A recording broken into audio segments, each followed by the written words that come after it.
Hello everyone, मैं ममतेश गुप्ता। आज देखेंगे सी टेट का प्रीवियस पेपर 18 सितंबर 2016 को जो हुआ था। ये सेकंड पेपर है और ये सोशल साइंस वाला पार्ट है। ठीक है, सामाजिक विज्ञान वाला पार्ट है।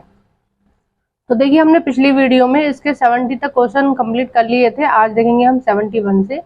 आइए शुरू करते हैं। 71, उच्च प्राथमिक स्तर पर निम्नलिखित में से किस विषय को सामाजिक विज्ञान में सम्मिलित नहीं किया जाता? पहला है राजनीति विज्ञान, दूसरा है मनोविज्ञानिक, तीसरा है भूगोल, चौथा है इतिहास। तो देखिए, उच्च प्राथमिक स्तर की बात हो रही है। उच्च प्राथमिक, तो प्राथमिक होता है 1 to 5। कौन सा होता है? 1 to 5। ठीक है। और उच्च प्राथमिक होता है यानी कि उच्च यानी कि बड़ा प्राथमिक, है ना। सिंपल लैंग्वेज में बोल सकते हैं। तो ये होता है 6 to 8। ठीक है। उच्च प्राथमिक कौन सा होता है? 6 to 8। 6 to 8 वाला होता है उच्च प्राथमिक। तो उच्च प्राथमिक पर कौन सा विषय नहीं होता, यानी 6 to 8 पर कौन सा विषय नहीं होता? देखो, राजनीति विज्ञान होती है, भूगोल होती है, इतिहास भी होती है और मनोविज्ञान नहीं होता है ना। मनोविज्ञान कब आता है? 11th क्लास में आता है आपका। नेक्स्ट देखते हैं 72, जब विभिन्न संदर्भों में रहने वाले दो व्यक्तियों की स्थिति पर कोई वर्णन दिया जाता है, जब सामाजिक विज्ञान के शिक्षक को अपने विद्यार्थियों को प्रोत्साहित करने का प्रयास करना चाहिए जिससे कि वे, अब देखिए किसके बारे में बात चल रही है कि दो व्यक्तियों के संदर्भ में बात की गई है। ठीक है, जो कहाँ विभिन्न संदर्भ में रहने वाले, मतलब अलग अलग जगह रहने वाले हैं। ठीक है। तो अब हमें जो सामाजिक विज्ञान का जो शिक्षक है उसे अपने विद्यार्थियों को प्रोत्साहित करना है जिससे कि वे उस वर्णन के पात्रों के बारे में मूल्यप्रक निर्णय करें। दूसरा है इसमें जाति, वर्ग, लिंग भेद करें। तीसरा, देखो ये तो गलत हो गया है ना, हमें भेदभाव नहीं करना चाहिए, सबको समान समझना चाहिए, है ना। आर्टिकल 17 भी यही बोलता है ना कि अगर कोई इस तरह से पक्षपात करता है, किसी को ऊंचा या नीचा या कलर के हिसाब से भेदभाव करता है, कुछ भी भेदभाव करता है, तो वो दंड का पात्र है। तीसरा है उसके मध्य से प्रस्तुत सूचना का परीक्षण करें। चौथा है इसमें से आदर्श पात्र की पहचान करें। ठीक है। तो इसका जो सही आंसर हो जाएगा वो हो जाएगा पहला। आदर्श पात्र का ये भी गलत हो जाएगा। और परीक्षण करने का क्या मतलब है? तो गलत चीज हो गई ना, परीक्षण करें। सॉरी। नेक्स्ट देखते हैं 73, उच्च प्राथमिक स्तर पर निम्नलिखित कथनों में से कौन सा कथन सामाजिक विज्ञान का सही वर्णन करता है? उच्च प्राथमिक मैंने क्या बताया? 6 to 8। उच्च प्राथमिक कौन सा होता है? 6 to 8। तो 6 to 8 का के जो बच्चे का मानसिक लेवल होता है उसके बारे में यहाँ बात हो रही है कि आप कौन सा कथन सामाजिक विज्ञान के वर्णन करता है, यानी कि सामाजिक विज्ञान पढ़ने से जो उच्च प्राथमिक के बच्चे हैं, 6 to 8 के जो बच्चे हैं, उनके लिए क्यों अच्छा है या पढ़ने से उनको क्या फायदा है। ठीक है। तो पहला है यह कम वैज्ञानिक है और धारणाओं पर आधारित है। तो देखो, ये जो सामाजिक विज्ञान है ये पूरी तरह से वैज्ञानिक है। ठीक है। हमारी जो ज्योग्राफी है वो पूरी तरह से वैज्ञानिक पर आधारित है ना।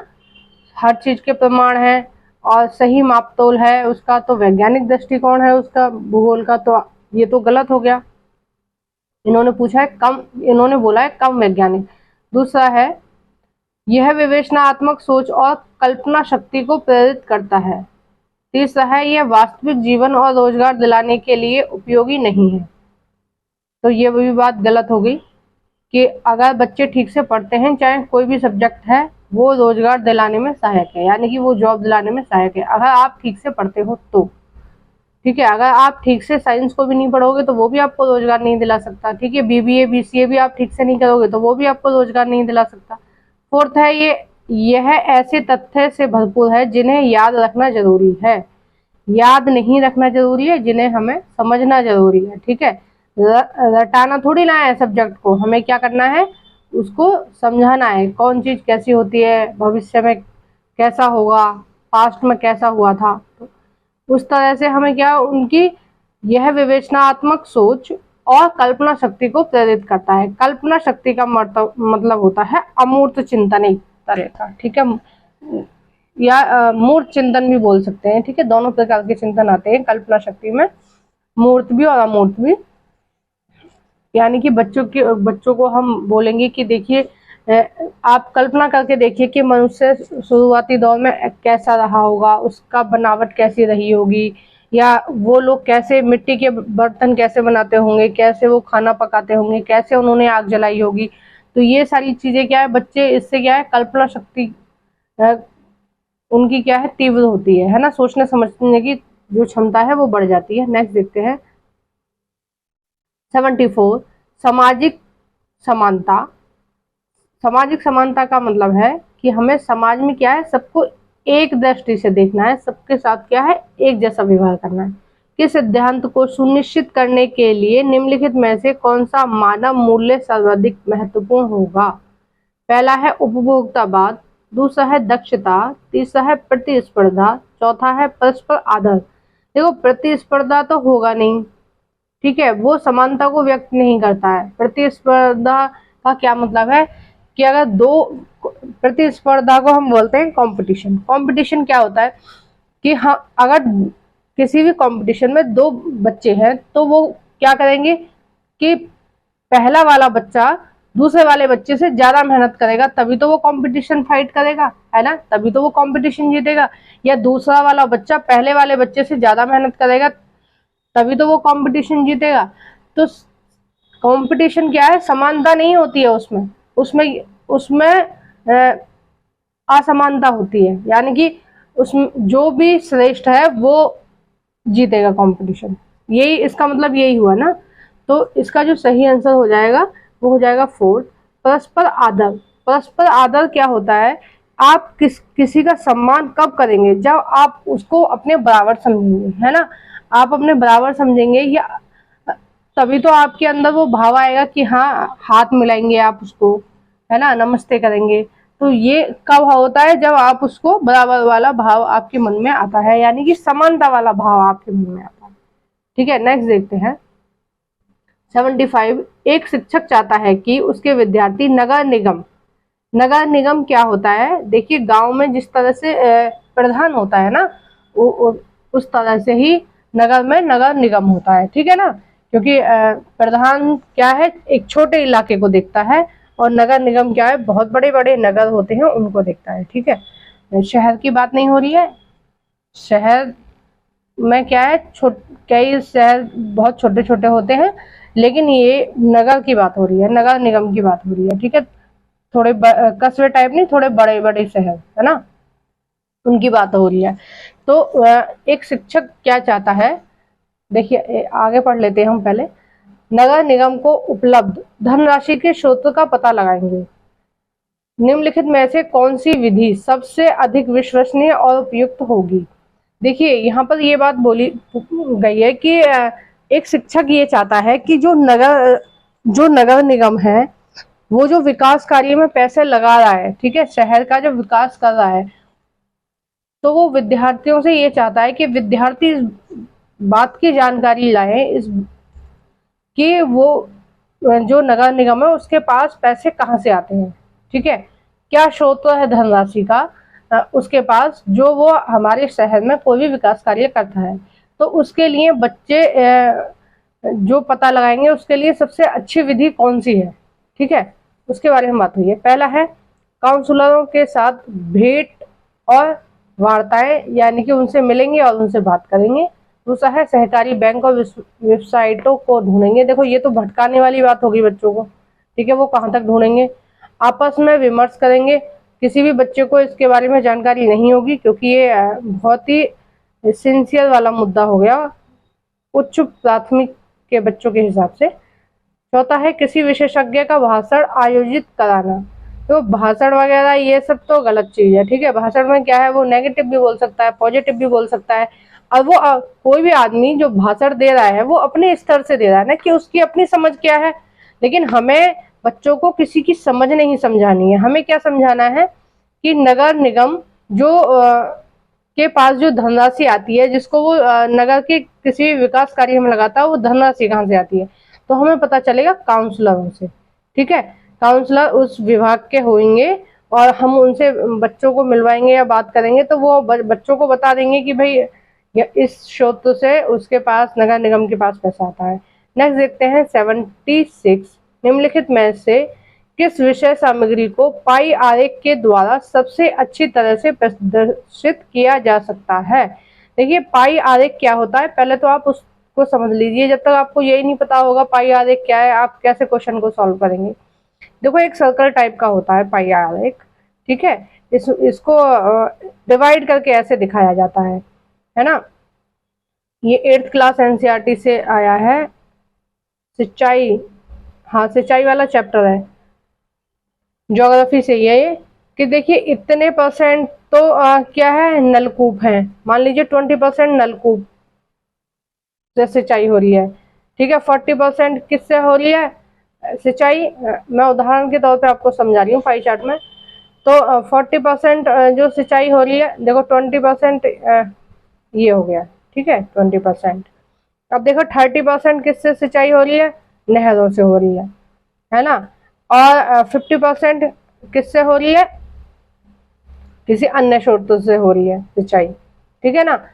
तो ये क्या है, इस तरह से जो दर्शाया जाता है किसी भी चीज को, तो वो क्या होता है, वो होता है पाई चार्ट। ठीक है, पाई चार्ट क्या होता है, एक गोला टाइप का होता है और वो कई भागों में डिवाइड होता है और उसमें परसेंट के हिसाब से दिखाया जाता है। ठीक है, तो पहला है जलाशयों का वितरण, दूसरा है वायु दाब का वितरण, चौथा है समुद्र लहरों का वितरण, तीसरा है समुद्र लहरों का वितरण, चौथा है तापमान का वितरण। तो इसका सही आंसर हो जाएगा पहला, जलाशयों का वितरण। ठीक है, जलाशयों का वितरण यानी कि मतलब आप ये मान लीजिए कि जितनी भी जल की चीजें होती हैं, ठीक है, जो पानी से रिलेटेड जितने भी चार्ट बनाए जाते हैं वो मोस्टली पाई चार्ट ही बनाए जाते हैं। ठीक है, खेती से रिलेटेड ज्यादातर क्या है, पाई चार्ट ही बनाए जाते हैं। आइए नेक्स्ट देखते हैं 77, कक्षा 6 के स्तर पर पृथ्वी का परिक्रमण पढ़ाने के लिए सबसे उपयुक्त अधिगम सहायक सामग्री क्या होगी। क्या पढ़ा रहे हैं हम, 6th क्लास का ही चैप्टर है ये वाकई में। पृथ्वी का परिक्रमण, देखो पृथ्वी का परिक्रमण, पहले तो परिक्रमण समझ लीजिए कि जब पृथ्वी सूर्य के चारों ओर चक्कर लगा रही है तो उसको हम बोलेंगे पृथ्वी का परिक्रमण। और जब पृथ्वी अपनी ही धुरी पर घूम रही है तो उसको क्या बोलेंगे हम, घूर्ण या परिभ्रमण। क्या बोलेंगे, घूर्ण या परिभ्रमण। ठीक है, उसको ये बोलेंगे। तो इसको पढ़ाने के लिए सबसे उपयुक्त अधिगम सहायक सामग्री क्या होगी, तो आपको पता चली गया होगा कि सबसे अच्छे तरीके से बच्चे ग्लोब से समझेंगे, क्योंकि वो ग्लोब क्या होता है, मॉडल ऑफ अर्थ होता है, यानी कि जैसे पृथ्वी दिखती है ग्लोब वैसा ही होता है ना। तो ये मैंने 6, 7, 8 तक की एनसीईआरटी ज्योग्राफी मैंने बहुत डिटेल में आपको कराई है। आप चाहें तो मेरे चैनल पे विजिट करके देख सकते हैं, मैंने पूरी की पूरी प्लेलिस्ट बनाई हुई है। आपको वीडियो एक अलग अलग सर्च करने की भी जरूरत नहीं पड़ेगी, आप जाइए चैनल में और प्लेलिस्ट वाले बटन पर टैप करके देख लीजिए, उस पर लिखा होगा 6 to 8 geography NCERT according to new NCERT syllabus. ठीक है, ये प्लेलिस्ट का नाम है और आप प्लेलिस्ट में जाके देख सकते हैं। मैंने क्या किया है, पहले किसी चैप्टर को पढ़ाया है और फिर उस चैप्टर की मैंने पहले थ्योरी समझाई है और फिर उस चैप्टर की मैंने क्वेश्चन आंसर समझाए। ये जो क्वेश्चन आंसर है ये मैंने खुद बनाए हैं और आपके सीटेट एग्जाम को देखते हुए कि सीटेट में किस लेवल के क्वेश्चन पूछे जाते हैं, किस तरह के क्वेश्चन पूछे जाते हैं, तो मैंने सारे के सारे क्वेश्चन मैंने खुद ने बनाए हैं और आपकी बुक में से बनाए, आपकी एनसीईआरटी बुक में से बनाए हैं। तो आप चाहें तो जाके देख सकते हैं। जैसा कि आपके पास टाइम बहुत कम है, अगर आप थ्योरी ना देख पाए तो कम से कम आप क्वेश्चन आंसर की सीरीज देख लीजिए। आप कोई भी काम कर रहे हैं, कान में हेडफोन लगाइए और आप देखते रहिए, सुनते रहिए, तो भी आपको काफी हेल्प मिलेगी पेपर में। एक लेवल आपका बन जाएगा। मतलब एक तो होता है क्वेश्चन को पढ़ के जब ऑप्शन पढ़ोगे फिर उसमें से डिसाइड करोगे कि आपको कौन सा लगाना है। एक लेवल होता है आपका कि आपने क्वेश्चन पढ़ा, तुरंत माइंड में आ जाएगा कि इसका आंसर क्या है। आपको ऑप्शन पढ़ने की जरूरत नहीं होगी, आंसर जहां लिखा होगा आप तुरंत क्लिक कर दोगे, तो उस तरह की तैयारी आपकी हो जाएगी। नेक्स्ट देखते हैं 78, दो विषयों ए और बी पर विचार कीजिए और लिंग समानता के बारे में चर्चा करने के लिए सही विषय या विषयों को चुनिए। देखिए हमें क्या लिंग समानता के बारे में चर्चा करनी है बच्चों से, ठीक है। लिंग समानता का मतलब है कि लड़की और लड़के में क्या है, भेदभाव नहीं करना है, हमें दोनों को क्या है, एक ही समझना है, ठीक है। तो उसके लिए चर्चा के जो विषय हो सकते हैं, पहला है श्रम की महत्वता, ठीक है। यह श्रम की महत्वता क्या है कि देखिए जो श्रम है वो स्त्री भी कर सकती है और पुरुष भी कर सकता है, ठीक है। आज आप देखेंगे कि जितने भी मकान वगैरह बन रहे हैं या कोई भी मजदूरी वाला काम है, औरतें भी करती हैं और पुरुष भी करते हैं, ठीक है। तो दोनों बराबर हैं, ऐसे समझाना है हमें बच्चों को, ताकि उनमें क्या है, समानता का भाव पैदा हो, ठीक है। अब दूसरा है गृह व्यवस्था के उत्तरदायित्व है, गृह व्यवस्था के उत्तरदायित्व है। तो देखिए गृह व्यवस्था के उत्तरदायित्व भी दोनों लोगों को संभालने चाहिए।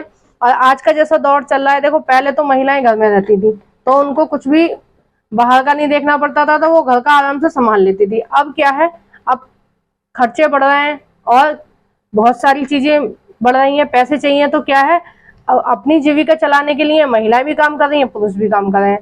तो जो घर का काम है वो महिलाओं का नहीं है, वो पुरुषों का भी है, ठीक है। पुरुष भी खाना खाते हैं घर में, पुरुष भी रहते हैं, सारी चीजें जो महिलाएं करती हैं वो पुरुष भी कर रहे हैं। तो फिर क्या है, पुरुषों को भी घर में थोड़ा सा हाथ बटा देना चाहिए, कोई नुकसान नहीं है। अगर आपको एक काम नहीं आता है तो आप दूसरा काम कर सकते हैं, ठीक है।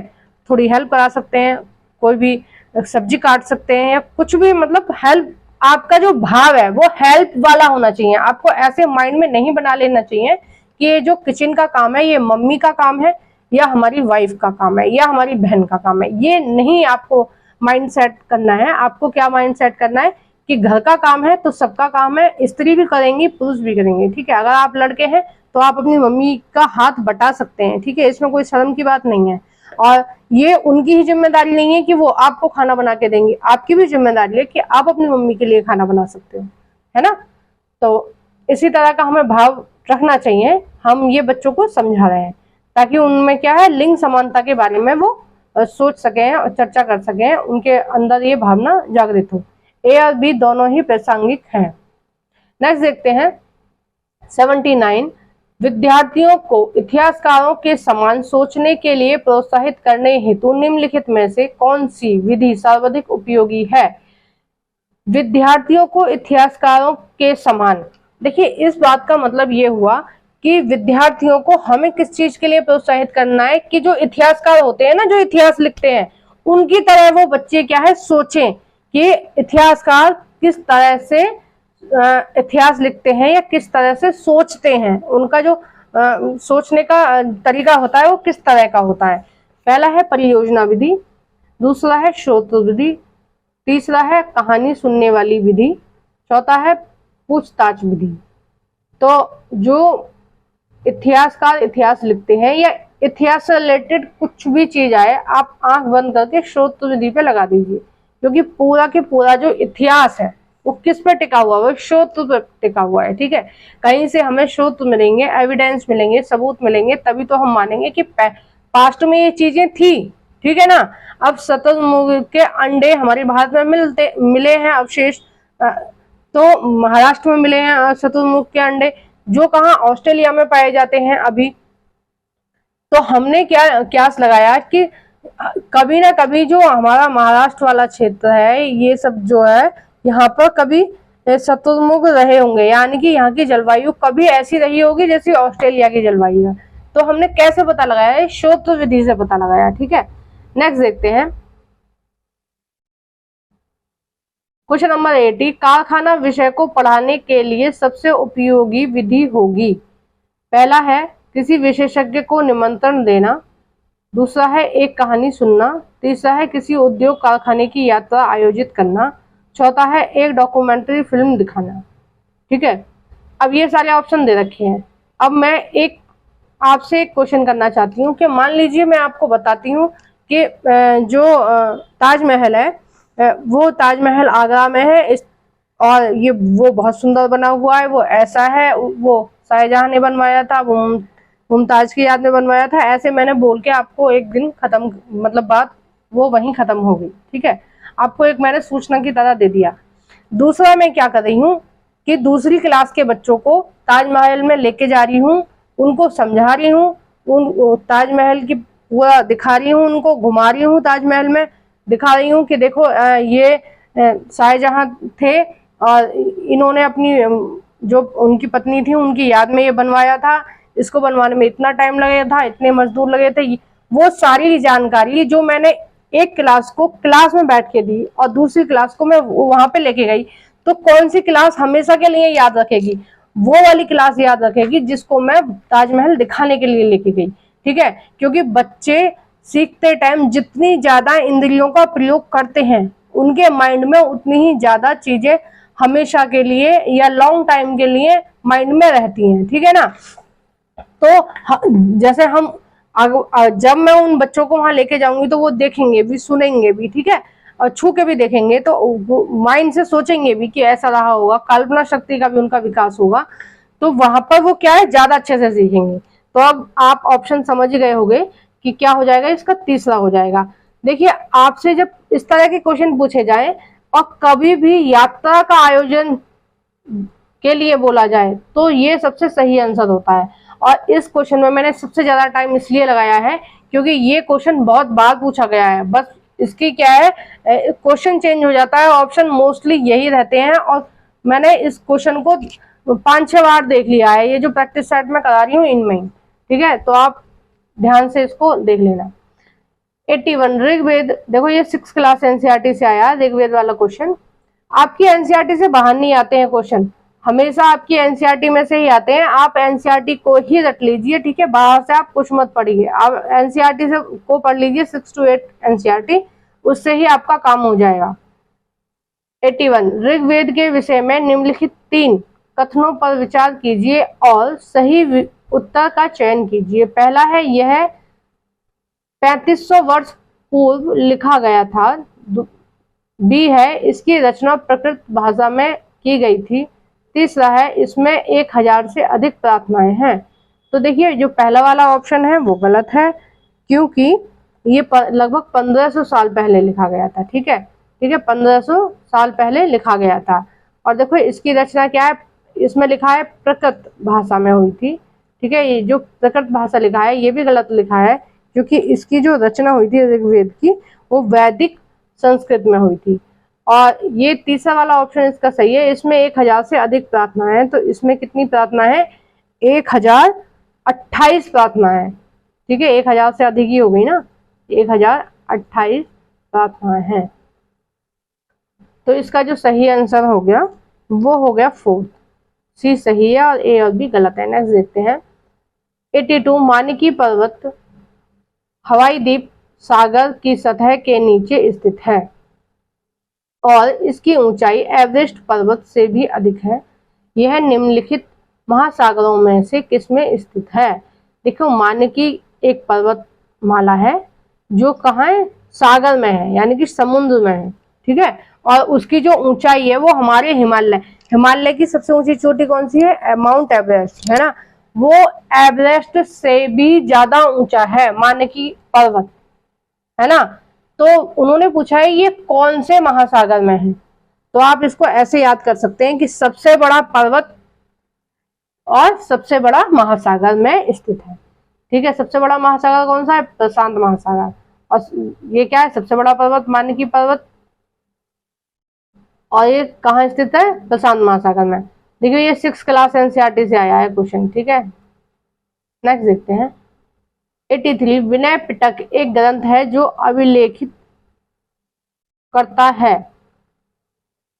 पहला है वैदिक कर्मकांड, दूसरा है जैन धर्म की शिक्षाएं, तीसरा है शिक्षकों के मध्य बातचीत, चौथा है बौद्ध धर्म के नियम। तो इसका जो सही आंसर हो जाएगा वो हो जाएगा 4th। देखिए, जो विनय पिटक है ये बौद्ध धर्म के नियम के अनुसार है, या बौद्ध धर्म के नियमों में से एक है। तो बौद्ध धर्म में क्या है, 3 पिटक हैं। पहला है विनय पिटक, सुत्त पिटक और तीसरा है धम्म पिटक। ठीक है, नेक्स्ट देखते हैं। 84 पटवारियों या लेखपालों के कार्य की देखभाल निम्नलिखित में से कौन करता है? सबसे पहले तो आप समझिए पटवारी क्या होता है या लेखपाल क्या होता है ना। देखिए एक शहर होता है, शहर में एक तहसील होती है, ठीक है, जिसमें मजिस्ट्रेट बैठते हैं, एसडीएम। कई जो छोटी तहसील होती है उनमें क्या है, एसडीएम बैठते हैं, है ना। और जो बड़ी तहसील होती हैं उनमें क्या है, जज बैठते हैं। तो ये जिस तहसील का जिक्र हो रहा है उसमें कौन बैठते हैं, एसडीएम बैठते हैं। और इस तहसील में बहुत सारे गांव होते हैं, ठीक है, बहुत सारे गांव होते हैं, मतलब उन गांव से रिलेटेड जो भी मुकदमे होंगे उस तहसील में लड़े जाएंगे। तो हर गांव का एक अलग पटवारी होता है, ठीक है। पटवारी होता है कि गांव की जमीन का लेखा जोखा अपने पास रखता है, राजस्व का काम करता है, कर लगान वसूलने का, या फिर कोई भी नई स्कीम आ रही है वो लोगों को, किसानों को जाके बताना है, या फिर किसानों में आपस में झगड़ा हो जाता है तो उनकी माप मतलब खेतों को नापना है कि किसका कितना खेत था। तो ये सारे काम कौन करता है, पटवारी करता है, ठीक है। एक गांव में एक पटवारी होता है, ठीक है। और एक तहसील में कम से कम 20-25 गांव होते हैं, ठीक है, ज्यादा भी हो सकते हैं कम भी हो सकते हैं, तहसील के हिसाब से होते हैं ये। तो मान लीजिए एक तहसील में 25 गांव है, तो 25 गांव के 25 पटवारी हो गए। और इन 25 पटवारियों का जो काम देखेगा वो कौन देखेगा, तहसीलदार देखेगा। और पटवारियों का क्या काम होता है, कर वसूलना, मतलब भूमि से रिलेटेड काम होता है, ठीक है, किसानों से रिलेटेड। तो इसका जो सही आंसर हो जाएगा वो हो जाएगा तहसीलदार, ठीक है। आइए नेक्स्ट देखते हैं। 84 महापाषाणों के विषय में निम्नलिखित कथनों में से कौन सा कथन सही है? पहला है, ये पत्थर के औजार बनाने के लिए कच्चे माल उपलब्ध कराते थे, ये गलत है। दूसरा देखते हैं, ये सभी भूमिगत और दृष्टि के ओझल रूप में पाए जाते थे, ये भी गलत है। तीसरा है, ये भारतीय उपमहाद्वीप के उत्तर पश्चिम से केंद्रित थे। उत्तर पश्चिम माने गुजरात, हरियाणा, पंजाब और ये आपका राजस्थान, ये आता है उत्तर पश्चिम में, है ना। तो ये यहाँ के थे, यहाँ पर से केंद्रित थे। यह चौथा है, इनका उपयोग दफन करने की जगह को चिन्हित करने के लिए किया जाता था। तो इसका जो आंसर हो जाएगा वो 4th सही हो जाएगा, ठीक है। नेक्स्ट देखते हैं। 86 निम्नलिखित में से कौन सी भूकंपीय तरंगे नहीं है? पहला है अनुदैर्ध्य तरंगे, दूसरा है पृष्ठीय तरंगे, चौथा है पोताश्रय तरंगे, और तीसरा है पोताश्रय तरंगे, चौथा है अनुप्रस्थ तरंगे। तो इसका जो सही आंसर हो जाएगा, ये 7th क्लास एनसीईआरटी से आया है, पोताश्रय तरंगे। जो पोताश्रय तरंगे होती हैं वो एक तरह की सुनामी तरंगे होती हैं, ठीक है। कौन सी तरंगे होती है? सुनामी तरंगे हैं, जो समुद्र में सुनामी आती है ना, ये वो तरंगे होते हैं। और इनको पोताश्रय तरंगे इसलिए बोलते हैं कि पोत का मतलब होता है जो पानी के जहाज होते हैं उनको बोलते हैं पोत, ठीक है। और आश्रय का मतलब हो गया मतलब जो पोत है, जो पानी के जहाज है जहां ठहरते हैं, ठीक है। अगर आपको मैं बिल्कुल सरल लैंग्वेज में बोलूं तो पानी के जहाजों का स्टैंड, जैसे बस स्टैंड होता है उसी तरह से पानी के जहाजों का स्टैंड, ठीक है। जैसे जो हेलीकॉप्टर होते हैं उनका क्या होता है, एयरपोर्ट होता है ठहरने के लिए, तो उसी तरह के पानी के जहाजों का आश्रय कहाँ होता है? पोताश्रय में, ठीक है, पोताश्रय। और इनको हम बंदरगाह भी बोलते हैं, पोताश्रय को, ठीक है। तो पोताश्रय तरंगे जो है वो भूकंपीय तरंगे नहीं है, वो कौन सी है? वो सुनामी तरंगे हैं। नेक्स्ट देखते हैं। 87 एडूसैट से क्या अभिप्राय है? पहला है, सौर मंडल में खोजा गया एक ग्रह, ये 6th क्लास की हिस्ट्री से आया है। सौर मंडल में खोजा गया एक ग्रह। दूसरा है, रॉकेट जिसका उपयोग मानव निर्मित उपग्रहों को सूर्य की कक्षा में स्थापित करने के लिए किया जाता है। तीसरा है, एक क्षुद्र ग्रह जो मंगल और बृहस्पति की कक्षाओं के बीच पाया जाता है। और चौथा है, एक मानव निर्मित भारतीय उपग्रह। तो इसका जो सही आंसर है वो 4th हो जाएगा। ये क्या है, एक मानव निर्मित उपग्रह है। ठीक है, नेक्स्ट देखते हैं। अभी हाल फिलहाल में आपको पता ही होगा कि हमने क्या है, चंद्रयान 3 भारत ने भेजा है मंगल की कक्षा में। ठीक है ना, मंगल के बारे में जानकारी हासिल करने के लिए क्या है, हमने चंद्रयान 3 को मंगल पर भेजा है, सॉरी चांद पर भेजा है। ठीक है, कहाँ पर भेजा है, चांद पर भेजा है, मंगल पर नहीं, चांद पर। 88 निम्नलिखित परिमंडलों में से किसमें मानव सहित जीवित जीव पाए जाते हैं। मानव सहित यानी कि मानव भी पाया जाता है और भी जीवित जीव पाए जाते हैं जो बहुसंख्यीय में भूतापन के कारण प्रभावित होते हैं। पहला है जलमंडल, दूसरा है जीव मंडल, तीसरा है स्थल मंडल, चौथा है वायुमंडल। तो इसका आंसर है स्थल मंडल। ठीक है, इन्होंने जो सीटेट ने स्थल मंडल माना है, लेकिन मेरे हिसाब से ये जीव मंडल होना चाहिए। ठीक है, ये मेरा मानना है कि इसका आंसर ये जीव मंडल होना चाहिए। नेक्स्ट देखते हैं 89 भारत का दक्कन का पठार जो बेसाल्ट शैलों से बना है, निम्नलिखित में से शैलों की किस श्रेणी के अंतर्गत आता है।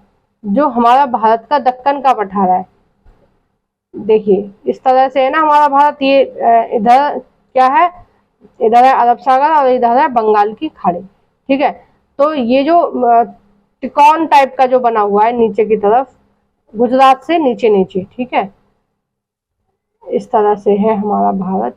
बन नहीं पा रहा है मेरे से, तो मतलब मध्य प्रदेश से नीचे नीचे वाला जो भारत है वो बेसाल्ट से बना है। और बेसाल्ट क्या होता है, जब ज्वालामुखी उद्गार होते हैं तो उनसे जो लावा निकलता है ज्वालामुखी उद्गारों से, उसको हम बेसाल्ट बोलते हैं। ठीक है, तो ये कौन से बेसाल्ट से इसका निर्माण हुआ है, दक्कन के पठार का, है ना। तो इसका जो सही आंसर है 89 का, वो हो जाएगा पहला, बहिर्भेदी आग्नेय शैलों से इसका निर्माण हुआ है। इसका जो आंसर हो जाएगा वो हो जाएगा पहला। क्वेश्चन नंबर 90, और ये इस वीडियो का लास्ट क्वेश्चन है। निम्नलिखित स्थल रूपों में से किसमें खनिज निक्षेपों की प्राचुरता पाई जाती है। पहला है मैदान, दूसरा है घाटी, तीसरा है पर्वत, चौथा है पठार। देखो सबसे ज्यादा जो खनिज पाए जाते हैं वो किस में पाए जाते हैं, पठारों में पाए जाते हैं। और भारत में सबसे ज्यादा खनिज कौन से पठार में पाए जाते हैं, छोटा नागपुर के पठार में पाए जाते हैं, जो कहाँ है, झारखंड में है। ठीक है, तो इसी तरह के और सीटेट के मॉडल पेपरों के लिए और सीटेट के और अच्छी तैयारी करने के लिए सब्सक्राइब करें मेरा channel NCERT Mamtesh Gupta. Please मेरी वीडियो को लाइक किया करो। जो आपके फ्रेंड्स सीटेट की तैयारी कर रहे हैं उनके साथ ये वीडियो आप शेयर कर दीजिए और मेरे चैनल को प्लीज़ सब्सक्राइब कर लीजिए। Thank you for watching everyone.